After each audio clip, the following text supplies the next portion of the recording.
Assalamualaikum warahmatullahi wabarakatuh. Perkenalkan, nama saya Sri Sundari dari kelas 11 MIPA 5. Di sini saya akan mempresentasikan tentang struktur dan fungsi dari organ sel tumbuhan melalui media pembelajaran sel yang telah saya buat. Yang pertama itu ada bagian terluar, yang ini ya. Yang ini itu adalah dinding sel, diselimuti oleh membran sel atau membran plasma. Dinding sel ini memiliki fungsi diantaranya untuk mencegah sel mengembang melewati batas maksimum dan melewati berbagai jenis zat untuk kebutuhan sel. Berwarna hijau ini, yang ini ya teman-teman, adalah contoh dari membran sel atau membran plasma yang terletak di antara dinding dan isi sel. Sitoplasma bersifat selektif permeabel, artinya membran sel hanya dapat dimasuki oleh zat atau molekul tertentu saja. Membran sel ini memiliki fungsi diantaranya untuk batas antar sel, melindungi isi sel agar tidak keluar, mengatur keluar masuknya berbagai macam zat, dan sebagai reseptor dari luar seperti hormon, bahan kimia, rangsangan mekanik, dan rangsangan listrik. Yang ketiga adalah plastisida. Plastisida ini mengandung DNA ribosom, sejumlah enzim, dan beberapa jenis protein. Nah, bagian yang ini saya ibaratkan dengan plastisida berdasarkan kandungan pigmennya plus tidak terbagi menjadi kloroplast dan kromoplas. Dan kloroplast adalah plastisida yang sebagian isinya merupakan klorofil, sedangkan kromoplas merupakan plastisida yang mengandung pigmen dominan selain klorofil, seperti pigmen merah, jingga, kuning, dan banyak terdapat pada buah, bunga, dan biji.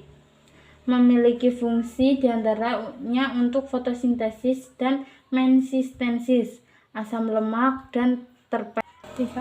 Yang keempat ada bagian yang berwarna putih yang ini ya teman-teman. Putih ini itu disebut dengan vakuola. Vakuola ini dibungkus oleh selapis membran yang disebut tonoplas. Semakin tua suatu tumbuhan, maka vakuola yang terbentuk semakin besar. Vakuola memiliki fungsi sebagai tempat penyimpanan cadangan makanan. Yang kelima ada badan Golgi atau aparatus Golgi. Bagian yang berwarna pink ini saya ibaratkan dengan badan Golgi. Jumlahnya dapat mencapai ratusan pada setiap sel, berbentuk seperti kantung pipih yang dibatasi oleh membran. Badan Golgi ini memiliki fungsi diantaranya untuk proses sekresi, pembentuk dinding sel, menghasilkan lisosom, dan membentuk akrosom. Yang keenam ada bagian bulatan yang berwarna coklat ini nih ya. Yang ini. Ya, yang itu warna coklat. Ini adalah ribosom, terletak di dalam RE sitoplasma dan nukleus. Jumlahnya bergantung pada keaktifan sel. Semakin aktif suatu sel, maka jumlahnya akan semakin banyak.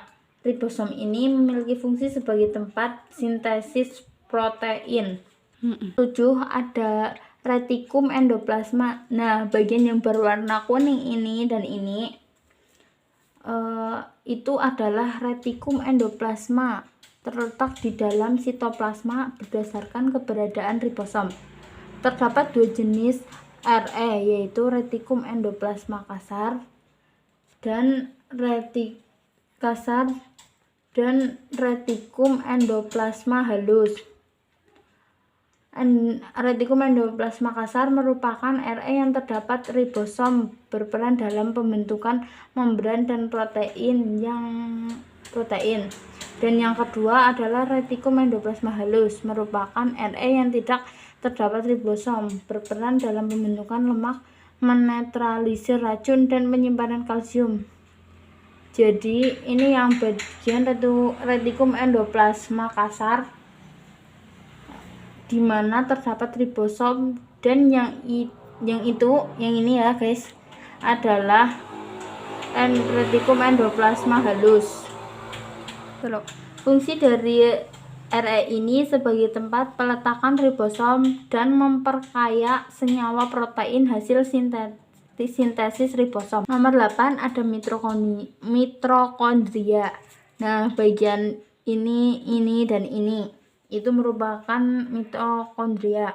Mitokondria dibungkus oleh selapis membran yang terdiri dari membran luar dan membran dalam atau kristal. Jumlahnya bervariasi bergantung pada tingkat metabolisme. Memiliki fungsi sebagai penghasil energi karena terlibat dalam proses respirasi yang bersifat aerob. Nomor 10 adalah bagian yang berwarna merah ini ya. Berwarna merah ini kita sebut dengan nukleus atau inti sel. Ukuran organel lebih besar dibandingkan dengan organ sel lainnya kecuali dengan vakuola. Nukleus ini memiliki diantaranya untuk mengatur semua kegiatan sel, tempat penyimpanan protein, tempat penyimpanan informasi genetik, dan berperan dalam pembelahan sel. Nah, yang ke-11 itu adalah yang berwarna biru ini. Biru ini adalah sitoplasma. Bagian yang berwarna hijau ini saya ibaratkan dengan sitoplasma. Sitoplasma terdiri dari medium semencair yang disebut sitosol, meliputi semua substansi yang ada dalam sel. Namun di luar nukleus, sitoplasma ini memiliki fungsi sebagai tempat berlangsungnya metabolisme sel. Video presentasi kali ini kurang lebihnya mohon maaf. Wassalamualaikum warahmatullahi wabarakatuh.